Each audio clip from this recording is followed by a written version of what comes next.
Viewers, নিজের দোষ ঢেকে রেখে অন্যের দোষ খুঁজে বেড়ায় এমন একজন মানুষ হলো বুবলি। বুবলি নিজের দোষ সব ঢেকে রেখে অপু বিশ্বাসের দোষ খুঁজে বেড়ায়। বিস্তারিত জানতে ভিডিওটি এক মুহূর্ত না টেনে আমাদের সঙ্গে থাকুন।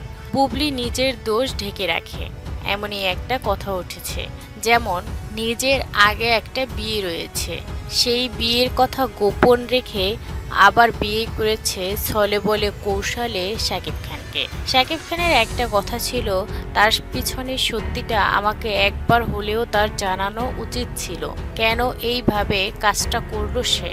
আর এগুলো নিয়েই তাদের মাঝে সম্পর্ক বিচ্ছিন্ন হয়েছে, যা প্রকাশ করেনি শাকিব খান, শুধু তার ক্যারিয়ারের কথা চিন্তা করে।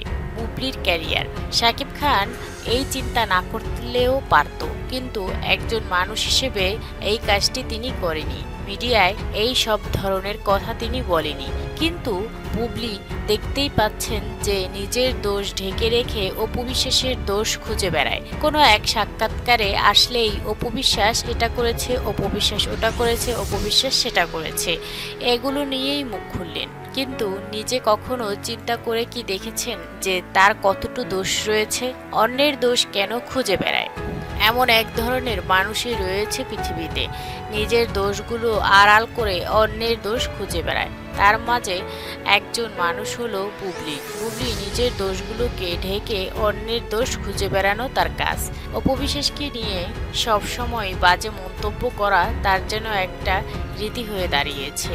নিজের ব্যক্তিত্ব বোধ রেখে কিতে ভালো হবে আর কিতে মন্দ হবে, কি করলে কোনটা হবে তা না ভেবেই একটা কথা বলে দেওয়া তার যেন একটা স্বভাব হয়েছে। নিজের সব দোষই আড়াল করে রাখতে চান, কিন্তু আড়াল কি কখনো থাকে? সব কিছুই প্রমাণ সাপেক্ষ মিডিয়ার সামনে চলে আসে।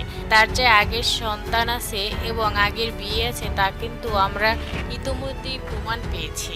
বুবলির আগের ঘরের সন্তান রয়েছে, একটা কন্যা সন্তান। দর্শক, এ নিয়ে আপনার মূল্যবান মতামতটি কমেন্ট করে জানিয়ে দিন। আপনাদের প্রত্যেক কমেন্টই আমার কাছে অনেক মূল্যবান। চ্যানেলটি সাবস্ক্রাইব করে পাশে থাকবেন। ধন্যবাদ।